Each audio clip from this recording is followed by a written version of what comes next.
السلام علیکم، اعوذ باللہ من الشیطان الرجیم، بسم اللہ الرحمن الرحیم۔ میں ہوں سعدیہ، آپ کی دوست۔ اچھا، ہم میں سے کوئی بھی مسلمان شاید اللہ نہ کرے ایسا ہو جسے حج اور عمرہ پہ جانے کی مطلب اللہ کے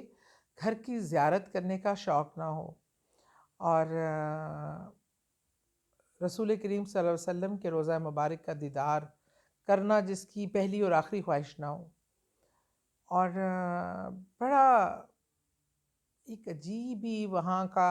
ماحول ہے، ایک عجیب ہی نشہ ہے وہاں، جو ایک بار ہوا آتا ہے نا، پھر وہ بار بار ہڑک اٹھتی ہے اس میں جانے کی۔ آپ دیکھیں، ہماری تو کئی نعتیں اور کئی جو ہے کلام وہ اسی خواہش پہ بنے ہیں کہ روزے دی جالی چملینڈ دے، مطلب بڑے پیارے پیارے عقیدت کا اظہار، اللہ کے گھر کا جانے کی خواہش، اور اللہ کے گھر کو جا کے لوگ کس کس طرح، باہر ایک کا اپنا پیار ہے، انداز ہے رب کے گھر جانا، لیکن سبھی کی خواہش میں شامل ہے۔ میں بتاؤں، جب میری شادی ہوئی لاہور میں ہوئی تھی، شادی کے بعد ہم نے دبئی چلے گئے فوری، تو اس کے بعد ہمیشہ ہم پلان کرتے تھے کہ کہیں نکلیں گے، تو میری یہ شادی والے دن ہی میری یہ خواہش تھی کہ ہم جب بھی ایون لوگ ہنی مون پہ جاتے ہیں، گھومنے پھرنے جاتے ہیں، میری یہ خواہش تھی کہ ہم جب بھی نکلیں سب سے پہلے ملک سے باہر، تو ہم اللہ کے گھر کی زیارت کریں، اور پھر اس کے بعد آگے بے شک جہاں مرضی گھومنے چلے جائیں، لیکن پہلا وزٹ اللہ کے گھر کا ہو۔ اور یہ دیکھیے کہ ایک دن میں بڑے دبئی میں پروگرام تھا، ہمارے بڑے مشہور قوال تھے صابری صاحب، اور ان کا وہ قوالی میں سن رہی تھی، تو اس میں وہ بھر دے جولی میری یا محمد صلی اللہ علیہ وسلم، تیرے در سے نہ جاؤں گا خالی۔ مجھے ویسے بھی یہ نعت رسول مقبول صلی اللہ علیہ وسلم سے تو انسیت ہے ہی، قوالی جس میں رسول کریم صلی اللہ علیہ وسلم کا کے حوالے سے ہو، اس میں ایک عجیب ہی وجد کی کیفیت ہو جاتی ہے، اور میں بہت انوالو ہو جاتی ہوں۔ تو میں اس میں اسی طرح بہت انوالو ہو گئی، اور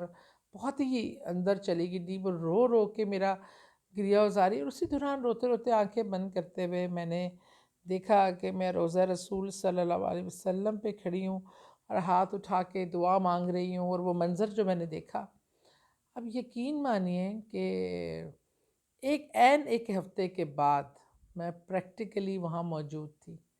میری وہ لگن، وہ پکار شاید اتنی شدت سے تھی کہ میرے رسول کریم صلی اللہ علیہ وسلم نے نظر عنایت کی اور مجھے یہ عزت بخش دی، مجھ حقیر گناہگار کم ذات کو اتنی اہمیت دے دی کہ مجھے یہ مطلب مل گیا کہ میں اس اللہ کے گھر کی زمین کو دیکھ سکوں، مدینہ کی گلیوں میں پھر سکوں، روضہ رسول صلی اللہ علیہ وسلم کی زیارت پاک کر سکوں۔ بس وہ ایک عجیب ہی سفر تھا، اس سفر کی بھی بڑی کہانیاں ہیں، وہ بھی سناؤں گی کسی دن۔ لیکن پھر میں نے دیکھا کہ ہر مسلمان کے دل میں نے یہ امنگ دیکھی، تو اس کا ایک اور طریقہ کار ہے۔ اگر آپ کے دل میں اللہ اور رسول پاک صلی اللہ علیہ وسلم کے گھر کی زیارت کا بہت ہی جنون ہے، شوق ہے، تو آپ ایک طریقہ کار اڈاپٹ کیجئے۔ اذان تو ہم 5 وقت سنتے ہیں، اور آپ کو پتہ ہے کہ اذان کا جواب دینا کتنا مسنون ہے، اور اس کی کتنی برکات ہیں۔ ہم لوگ چل پھر رہے ہوتے ہیں، اپنی دنیا داری میں مصروف ہوتے ہیں، اذان ہو رہی ہے، ایک کان سے سنا دوسرے سے نکال دیا۔ اذان کا وقت دعائے قبولیت کا وقت ہوتا ہے، اور اس کے جواب کا طریقہ کار یہ ہوتا ہے